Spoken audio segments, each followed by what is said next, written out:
بالکل. جلانا ہے تو اس طرح کی کتابوں کو جلاؤ. تو حضرت ابراہیم کے حوالے سے کہا کہ یہ 3 جھوٹ بولے گئے تھے. اب وہ 3 جھوٹ کیا ہیں یہ اس روایت میں تفصیل سے انہوں نے بیان کیا ہے, وہ اس میں ملاحظہ کر سکتے ہیں. پھر آ جائیں حضرت ابراہیم کے حوالے سے ایک اور روایت, اسی صحیح بخاری میں روایت نمبر ہم بتا دیتے ہیں, ناظرین اسکرین پر بھی ملاحظہ فرما رہے ہیں. 3356 یعنی 3356 روایت ہے. 3356. روایت کیا, روایت بڑی زبردست ہے. وہ یہ کہ یہ بھی ابو ہریرہ سے. لطف کی بات یہ ہے کہ اکثر اس طرح کی روایات کے جو تمسخر کا باعث بنتی ہیں, انبیاء کے نقائص جن میں بیان کیے گئے وہ آپ کو مصدر کہاں سے, کیونکہ حضرت ابو ہریرہ جب اس طرح کی روایات بیان کرتے ہیں وہ انہوں نے کیونکہ اسرائیلیات سے ماخوذ ہے. اب یہ جو میں روایت بیان کر رہا ہوں یہ آپ کو اہل کتاب جو تھے تورات و انجیل ان میں بھی آپ کو اس طرح کے موارد ملیں گے. مثال کے طور پر یہ جو روایت جس کا بھی ہم نے نمبر بیان کیا, حضرت ابو ہریرہ نے بیان کیا کہ نبی کریم صلی اللہ علیہ وآلہ وسلم نے فرمایا حضرت ابراہیم نے 80 سال کی عمر میں بسولے سے ختنہ کیا.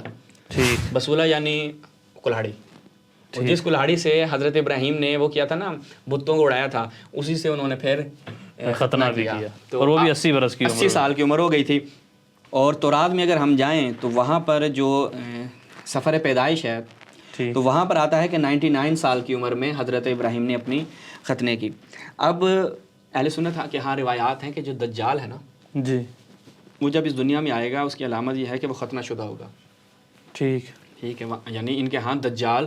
البتہ اگر مذہب تشیع کی طرف آیا جائے تو علل الشرائع اور دیگر کتابوں میں ہمارے یہاں روایات ہیں کہ کچھ انبیاء کے متعلق امام علیہ السلام نے فرمایا کہ وہ ختنہ شدہ اس دنیا میں آئے. ان میں حضرت ابراہیم بھی ہیں, لیکن اہل تسنن کے ہاں یہ کہ حضرت ابراہیم نے اس وقت کیا کیا, ختنہ کیا. اور نیچے آپ شرط دیکھیں نا, اگر شرط جو انہوں نے شرط کی ہے وہ کہتے ہیں کہ اس عمر میں ان کو ختنے کا حکم آیا, اس طرح پاس نہ تھا, اس طرح نہیں تھا, اس لیے حکم الہی کی تعمیل میں خود ہی بسولے سے کلہاڑی سے ختنہ کر لیا. وہ کہتے ہیں ابو یعلا کی روایت میں اتنی صراحت ہے.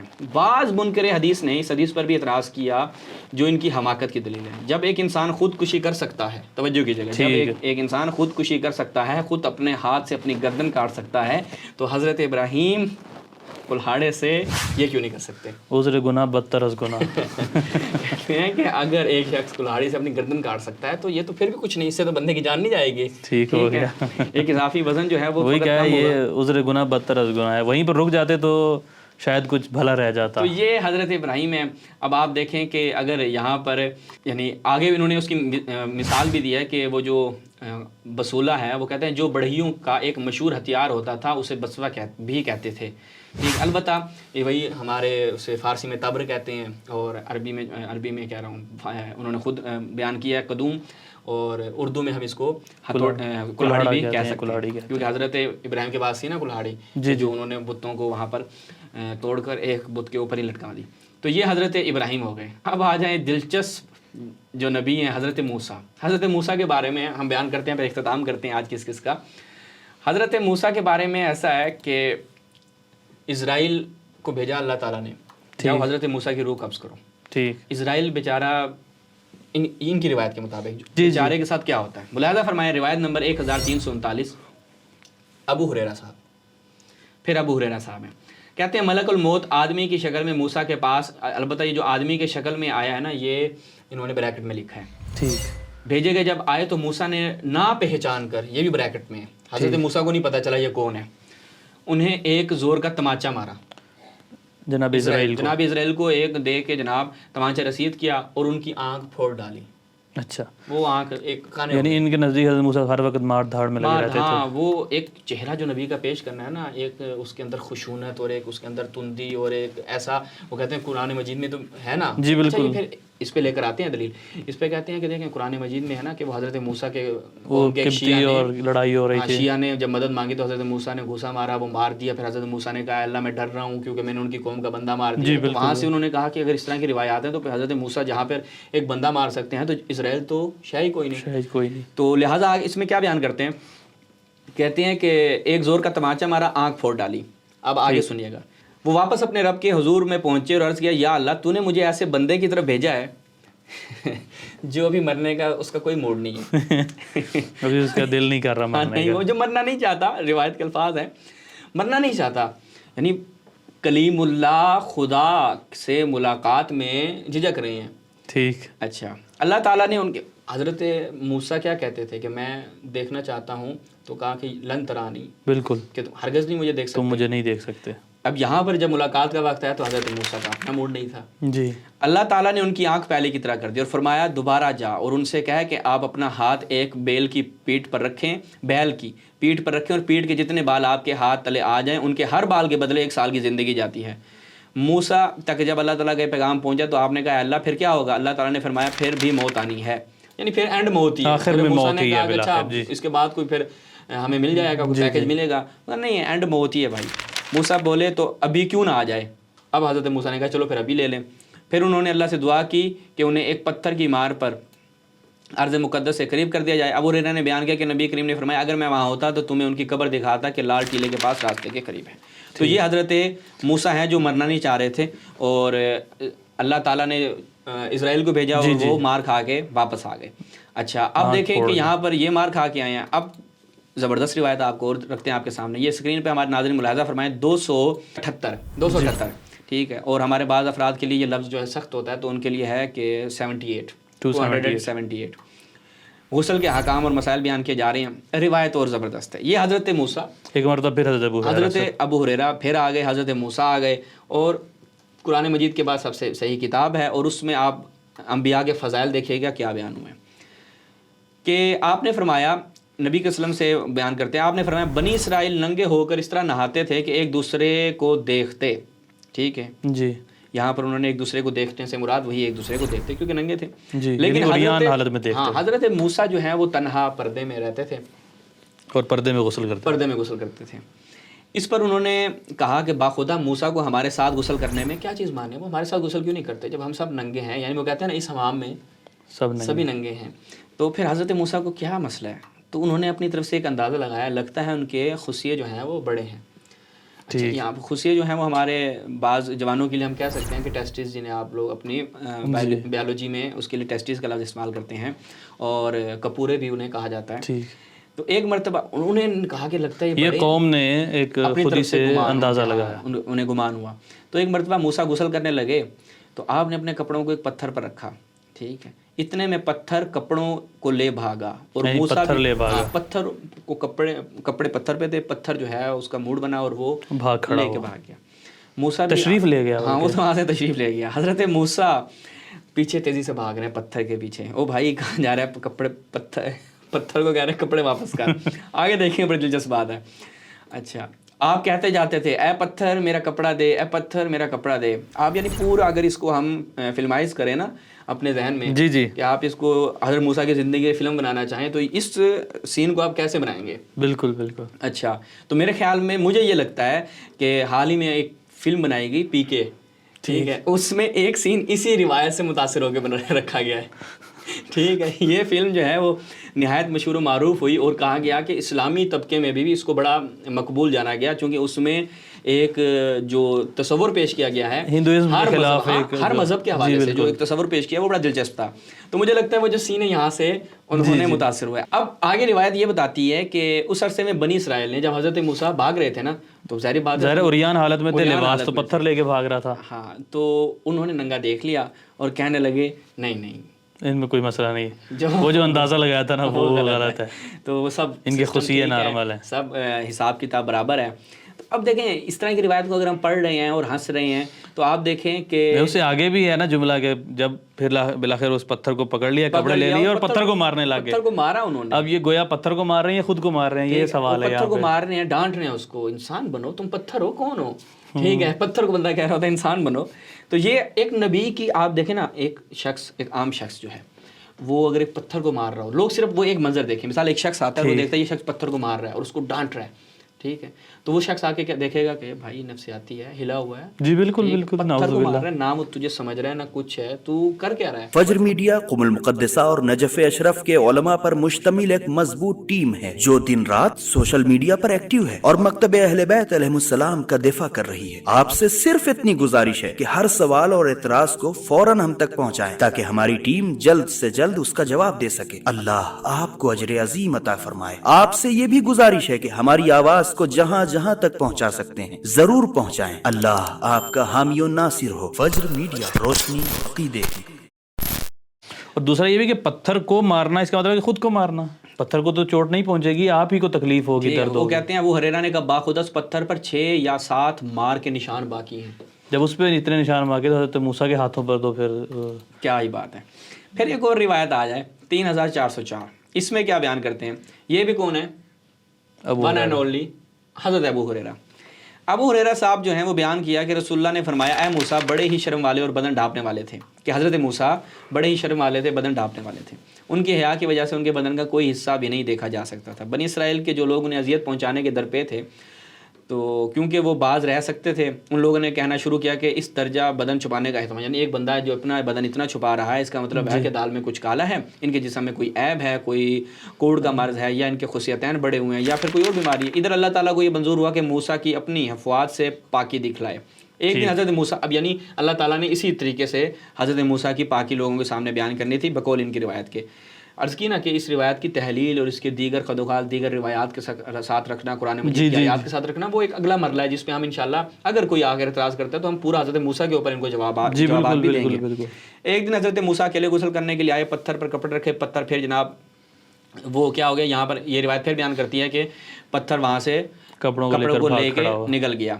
یہ کیا اچھا آخر میں بنی اسرائیل کی ایک جماعت تک پہنچ گئے، ان سب نے آپ کو ننگا دیکھ لیا اللہ کی مخلوق میں سب سے بہتر حالت میں، اور اس طرح کہ اللہ تعالیٰ نے ان کی تہمت سے ان کو برات کر دی، اور پتھر بھی رک گیا اور آپ نے کپڑا اٹھا کر پہنا، پھر پتھر کو اپنے عصا سے مارنے لگے. ٹھیک، یعنی نبی کو نہیں پتا تھا کہ اللہ تعالیٰ نے ایک اہتمام کیا ہے آپ کو وہ کرنے کا. اس کے بعد لوگوں کو یقین ہو گیا، اور وہ بھی وہ نبی جو کلیم اللہ ہے، اور اس کے بعد بھی ابھی نبی کو پتا نہیں تھا، وہ پتھر کو پھر مار رہے ہیں، انہیں پتا کہ بھائی یہ پتھر کا اہتمام اللہ نے کیا تھا اور اللہ تعالیٰ چاہتا تھا آپ سے اس تہمت کو دور کرے، لہٰذا یہ اہتمام ہوا. اور یہ بھی کہ جب ایک پتھر کپڑے لے کر بھاگا ہے تو عام انسان کو بھی سمجھ آ جاتی ہے کہ یہ غیر معمولی واقعہ ہے. وہاں پر وہ سمجھ آتا ہے کہ شاید یہ کوئی قدرت کا نظام ہے جو اس کو چلا رہا ہے. بعض نے احتمال دیا کہ یہ معجزے سے ہے، اور اس کی نا کہ نہایت تفصیل ہے. وہاں پر یہ اگلا مرحلہ نہیں پیش آتا کہ اس کو مارا جائے، یعنی جو نقطہ یہاں سمجھ میں آتا ہے کہ وہ شخص سمجھ جاتا ہے کہ اب مجھے اس کو کچھ کہنا نہیں ہے، لیکن حضرت موسیٰ کو پتہ نہیں چل رہا. فوق العادہ ایک چیز ہے، خارق العادہ ایک چیز ہے. تو لہٰذا عرض کی نا کہ بعض جو شارحین بخاری ہیں انہوں نے آ کے اس کے اوپر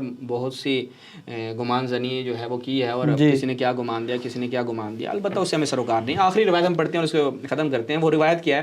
اب دیکھیں حضرت موسیٰ کا وہی چل رہا ہے، کبھی وہ کس کو مار رہے ہیں؟ وہ اسرائیل کو مار رہے ہیں، کبھی وہ پتھر کو مار رہے ہیں، کبھی اس قبطی کو مار رہے ہیں. اب تیسرا کیا کر رہے ہیں؟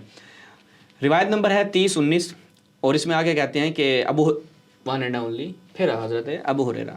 ابو ہریرہ نے کہا کہ میں نے رسول اللہ سے سنا آپ فرما رہے تھے کہ ایک چونٹی نے ایک نبی، اور یہاں پر کیونکہ ایک نبی کا لفظ آیا ہے اس لیے اکثر شارحین نے اور بعض مفسرین نے بالقطع و بالیقین یہ بیان کیا کہ یہاں پر مراد حضرت موسیٰ ہیں. تو فرمایا کہ تو ان ایک چونٹی نے ایک نبی کو کاٹ لیا، یعنی حضرت موسیٰ کو ایک چونٹی نے کاٹ لیا. اچھا اب کیا ہوا؟ چونٹی کی خیر نہیں تھی، بالکل غصے والا نبی ہے، چیونٹیوں کے سارے گھر جلا دیے، غصے والا نبی ہے. ٹھیک ہے. اس پر اللہ تعالیٰ نے ان کے پاس وہی بھیجی کہ اگر تمہیں ایک چونٹی نے کاٹ لیا تھا تو تم نے کیسے خلقت کو جلا کر خاک کر دیا جو اللہ کی تسبیح بیان کرتی ہے. اور حضرت موسیٰ کو نہیں پتا، یعنی نبی کو نہیں پتا. یعنی آپ سوچیں، یہیں پہ واقعاً افسوس کے ساتھ آخر میں ہم اپنے ناظرین کی خدمت میں بیان کریں گے کہ آپ سوچیں کہ یہ انبیاء کا چہرہ آپ کو صحیح بخاری نے پیش کیا ہے، یہ انبیاء کا چہرہ ہے. تو جب انبیاء کا چہرہ ایسا ہوگا تو آپ کیا سوچتے ہیں کہ دین کا چہرہ کتنا روشن ہوگا؟ بھائی انبیاء کا چہرہ ہی دین کا چہرہ ہے.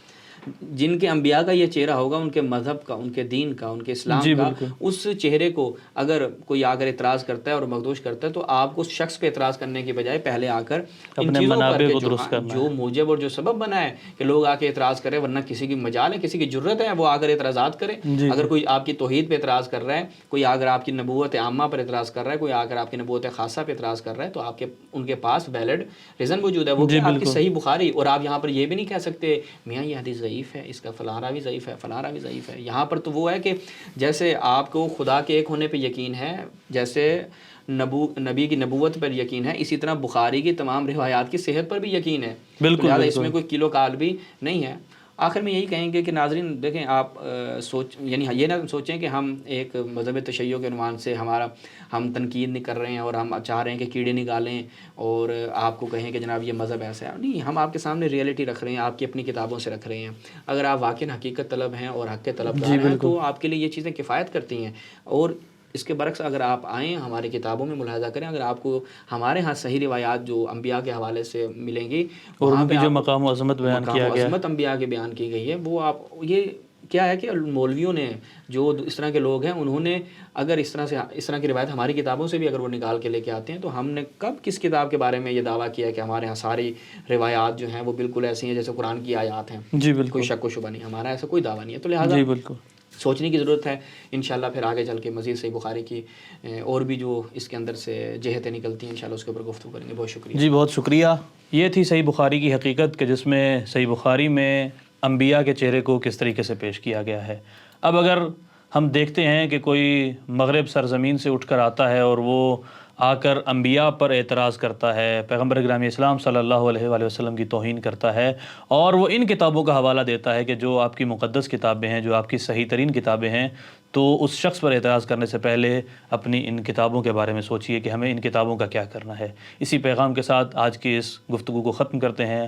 والسلام علیکم ورحمۃ اللہ وبرکاتہ. ناظرین السلام علیکم. امید ہے آج کی ویڈیو آپ کو ضرور پسند آئی ہوگی. حاضر ہے آج کا سوال. صحیح بخاری کی ایک روایت کے مطابق وہ کون سے نبی ہیں کہ غسل کے وقت ان کا کپڑا ایک پتھر لے کر بھاگ گیا تھا؟ آپ کے آپشن ہے: اے جناب ابراہیم علیہ السلام، بی جناب یوسف علیہ السلام، سی جناب یعقوب علیہ السلام، ڈی جناب موسیٰ علیہ السلام. آپ اس سوال کا جواب کل دوپہر 12 بجے تک فجر میڈیا کے آفیشیل واٹس ایپ نمبر پر دے سکتے ہیں. نمبر آپ کی اسکرین پر موجود ہے. 12 بجے کے بعد آنے والا جواب ایکسپٹ نہیں کیا جائے گا. ناظرین اس کوئز میں شرکت کرنا بہت آسان ہے. ہم آپ کو بتا دیں کہ 12 اپریل 2025 سے فجر میڈیا کے یوٹیوب چینل پر ایک سیریز شروع ہوئی ہے جس کا نام ہے صحیح بخاری کی حقیقت. اس میں ہر سنیچر اور اتوار رات انڈین 8 بجے ہمارے یوٹیوب چینل پر ایک ویڈیو اپلوڈ ہوتی ہے جس کے آخر میں آپ سے ایک سوال پوچھا جاتا ہے جس کا جواب آپ کو ہمارے واٹس ایپ نمبر پر بھیجنا ہوتا ہے، جس میں سب سے پہلے اپنا نام، والد کا نام، پھر سٹی اور کنٹری ٹائپ کیجئے اور آخر میں اپنا موبائل نمبر. یہ ساری انفارمیشن ایک ہی میسج میں ٹائپ کرنا ضروری ہے. اس کوئز میں لکی ڈرا کے ذریعے 3 خوش نصیب لوگوں کو انڈین 300 روپے کا انعام بھی دیا جائے گا. ہمارے چینل کو لائک اور سبسکرائب کرنا مت بھولیے گا. شکریہ.